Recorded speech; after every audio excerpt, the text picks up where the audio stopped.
कि 22,000 तो हम और 22,000 हमारा आदमी है और हमारी 7,000 की पॉपुलेशन पे हम जुड़े ओड़ा और कोई तो 2 की पे और कोई 8,400 की पे, ठीक 16,400 की पॉपुलेशन पे। तो खट्टर नु सोच रहे है कि हम मेरो ही राज आगो तो हम बैठा सका ना तो हम तार भी सका। का दर्जा चाहिए, ESI PF लागू होने चाहिए हमारे, और हमारी कोई इतनी लंबी चौड़ी मांगे नहीं है। हम यहाँ से नहीं हटेंगे जब तक हमारा कोई समाधान नहीं होगा। तो हमारी मांगों को पूरी कर दे, नहीं तो आने वाले समय में वोट के साथ डंके का जवाब देंगे। आशा वर्कर्स अपनी मांगों को पूरी करवाने के लिए पिछले 40 दिनों से हड़ताल पर डटी हुई हैं। वहीं हरियाणा के अलग अलग शहरों में आशा कार्यकर्ताओं ने अपनी मांगों को लेकर शहरों में जोरदार प्रदर्शन कर रही हैं। प्रदर्शन के दौरान आशा कार्यकर्ताओं ने सरकार के खिलाफ जमकर नारेबाजी कर अपनी आक्रोश दिखाया। आज भी हम जीतेंगे, कल भी हम जीतेंगे, आज भी हम जीतेंगे, हमें तूने उड़ाई है, आगे और लड़ाई है। आशा वर्कर ने सरकार से मांग की है कि उन्हें उनका पिछला बकाया वेतन जल्द दिया जाए और हमारा न्यूनतम वेतन 26,000 किया जाए। साथ ही साथ उन्होंने कहा कि PHC, CHC और सरकारी अस्पताल में आने जाने के लिए आशा कर्मियों को किराया दिया जाना चाहिए। उनका मानदेय प्रत्येक माह 7 तारीख को दिया जाए। रिटायरमेंट की उम्र 65 वर्ष की जाए। रिटायरमेंट पर एक मुश्त 5 लाख रुपए दी जाए। वहीं आशा कार्यकर्ताओं को आयुष्मान का भी लाभ दिया जाए। आशा वर्करों के धरने पर जब दैनिक भरोसा की टीम पहुंची तो देखिए धरनारत आशा वर्करों ने क्या कहा। आप अपना नाम बताएं। मेरा नाम सुनीता है जी। ये बताएं पिछले कितने दिनों से आप लगातार यहाँ धरना प्रदर्शन पर बैठी हुई हैं? आज हमारा 40वां दिन है, 40वां दिन है। हम उसी दिन से यहाँ धरना प्रदर्शन कर रहे हैं, पर कोई भी अधिकारी आगे नहीं देख रहा है। कोई हमारे मांग पत्र ले जा रहे हैं पर उस पर कोई डिसीजन नहीं ले रहे। किसी का ये नहीं है कि हम सोचें इसके बारे में। ये आशाएं बैठी है तो मजबूरी में बैठी हैं, किसी को शौक नहीं है यहाँ बैठने का। जब हमारी सैलरी आप बताओ 4,000 जो हमें दे रही है, उसमें हम ऑनलाइन काम भी कर रहे हैं। उस ऑनलाइन काम के लिए क्या 4,000 काफ़ी है? सरकार को पहले ये सोचना चाहिए, या तो ऑनलाइन काम करा रहे तो उसके एवज में हमें इतना तो दे कि हम ऑनलाइन काम कर सके। पहले ही हमारे पास फील्ड का बहुत वर्कलोड है और हमारा रिटर्न का भी काम बहुत ज़्यादा होता है। उसके बावजूद भी अब ऑनलाइन का काम भी, और वो फिर भी चाहते कि हम 4,000 में। हम मजबूरी में बैठे, हमारा शौक नहीं था हमें यहाँ बैठने का। मैम का दर्जा चाहिए, ESI PF लागू होने चाहिए हमारे, और हमारी कोई इतनी लंबी चौड़ी मांगे नहीं है। अब जो सरकार नहीं सुन सके, हमारे 8 एक्टिविटी का जो पैसा कटा हुआ है, जो डबल नहीं देते हमारे को, वो भी हमारे को देना चाहिए। मैम इसके बारे में थोड़ा विस्तार में बताएंगे। आपने जो बताया 8 एक्टिविटी के जो पैसे कटे हुए हैं। जन्म मृत्यु और जन्म मृत्यु का एक होता है, एक हमारी मीटिंग होती है, एक हमारा जो सर्वे का होता है ना, तो पॉपुलेशन का देना होता है, कपल चढ़ने होते हैं। तो हमारी 8 एक्टिविटी बनती हैं, तो उनके पैसे जो हमारे सरकार ने 300 रुपये देती है, तो उस पर हमारा 50% और मिलना चाहिए।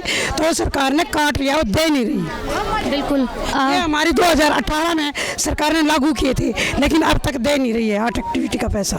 तो इन जो हमारी पुरानी मांगे हैं, और हमारे को काम इतना दे रखा है तो हमारे को तनख्वाह भी दे दो। जब काम नहीं तो इतना ना, वो काम इतना करवाओगे तो तनख्वाह भी तो देनी चाहिए ना। 4,000 में क्या आज आशा का गुजारा हो जाएगा इतनी महंगाई में? आप ही बताओ। आप बताएं, पिछले 40 दिन से लगातार यहाँ धरना प्रदर्शन पे बैठी है, प्रशासन कोई सुन नहीं रहा। आगे की क्या रणनीति है या फिर क्या रूपरेखा है? हमारी रणनीति यही है, अगर कोई नहीं सुनेगा तो हम ऐसे ही और जोर तोड़ से हमारी हड़ताल बढ़ती रहेगी। हम यहाँ से नहीं हटेंगे जब तक हमारा कोई समाधान नहीं होगा। इन्हें काम, सरकार को काम देने का पता है कि हम क्या काम दे रहे हैं, इन्हें तनख्वाह देने का नहीं पता कि हमें क्या देना चाहिए। 4,000 में उनकी चाय के पूरे भी नहीं होते होंगे और हम परिवार पाल रहे हैं अपना। क्या परिवार पल जाएगा 4,000 में? तो हरियाणा में चुनाव होगा तो क्या फिर एक बार खट्टर की सरकार चुनेंगे या हम चुनेंगे? हम चुनेंगे, हम कमल को हाथ भी नहीं लगाएंगे। अगर हमारी नहीं सुनी तो। ऐसी क्या नाराजगी है कमल? अभी वक्त रहते हुए या तो सरकार समझ जाए, अभी वक्त है। अगर ये 40 दिन से आशा वर्कर रोड पे बैठी हैं, क्या खट्टर को दिख नहीं रहा है? क्या मोदी को दिख नहीं रहा है कि हमारी बहनें बैठी हैं रोड पे?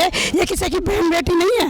वैसे झूठे नारे तो बड़े लिखवा लेते हैं हर गाड़ी के पीछे, बेटी बचाओ बेटी पढ़ाओ। क्या ये किसी की बेटी नहीं है? उसको दिख नहीं रहा। वो कान का बहरा है, आँख का अंधा है, जुबान का गूंगा है, उसको सुनता नहीं। यही जनता ने कमल को चुना था, कमल का फूल खिलाया था। जो चुना था कि जब बड़ी बड़ी बातें करता था, खड़े होके बोला भाई और बहनों तुम्हारे अच्छे दिन आगे। हम मोदी को बताना चाहते हैं, क्या यही अच्छे दिन थे जो बहनों को रोडों पर बिठा दिया?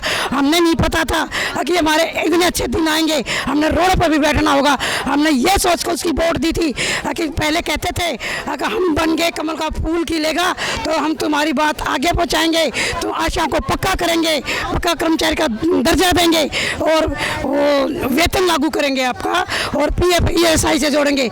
लेकिन उन्होंने तो ऐसा कर दिया जो 4000 भी खा के बैठ गए और 4 हमारी आशा बहनों को भी खा के बैठ गई। उन्होंने तो ऐसा कर दिया।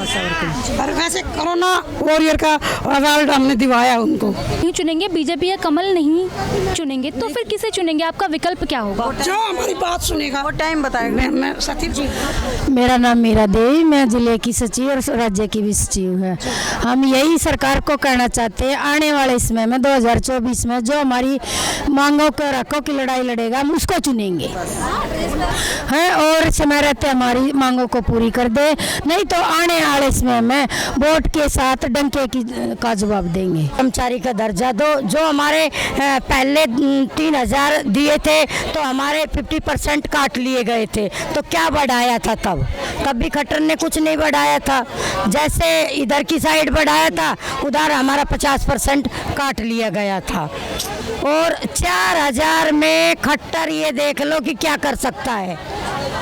4000 में हमें 50,000 का काम करवाते हैं। ऐसी सरकार, खट्टर सरकार और गंदी सरकार। आपने कहा खट्टर सरकार और गंदी सरकार, तो जाहिर सी बात है कि आप सरकार से नाराज है। क्या इसका खामियाजा आने वाले इलेक्शन में खट्टर सरकार को भुगतना पड़ सकता? भुगतना पड़ेगा, क्योंकि 22,000 तो हम और 22,000 हमारा आदमी है और हमारी 7,000 की पॉपुलेशन पे हम जुड़े ओड़ा, और कोई तो 2 की पे और कोई 8,400 की पे, ठीक 16,400 की पॉपुलेशन पे। तो खट्टर नु सोच रहे है कि हम मेरो ही राज आगो तो हम बैठा सका ना, तो हम तार भी सका हम वहाँ। खट्टर की एक वीडियो आई थी, वायरल हुई थी, उसमें एक महिला से वो कह रहे हैं कि तुम्हें चंद्रयान 4 पे भेजेंगे कटाक्ष के तौर पे, उस पे क्या कहेंगे? वो हमने के भेजेगो, हमने तार देंगे नीचे। वो हमने के चंद्रयान पे भेजेगो, हमने धरती में घिसड़ा देंगे और ऐसा घिसड़ाऊंगा और पट्टी भी लगानी हो ना हवे को, खून खून हुआ डोलने को। ये हम आशा है और हमारी एक यूनियन ऐसी है जो बिना जेंट्स के चल रही है। हमारी महिला चला रही है, हमारी प्रधान चला रही है। गुड़गांव में ये पहली यूनियन है जो बिना जेंट्स के चल रही है। और खट्टर सरकार ये सोच ले कई का आने वाला इलेक्शन में 2024 में वह पिप्पी नहीं टल टल बजा तो जाएगो। देख ले कि तो वो संभल जाए और ना संभलो ना तो हम संभाल देंगे। हम संभाल देंगे।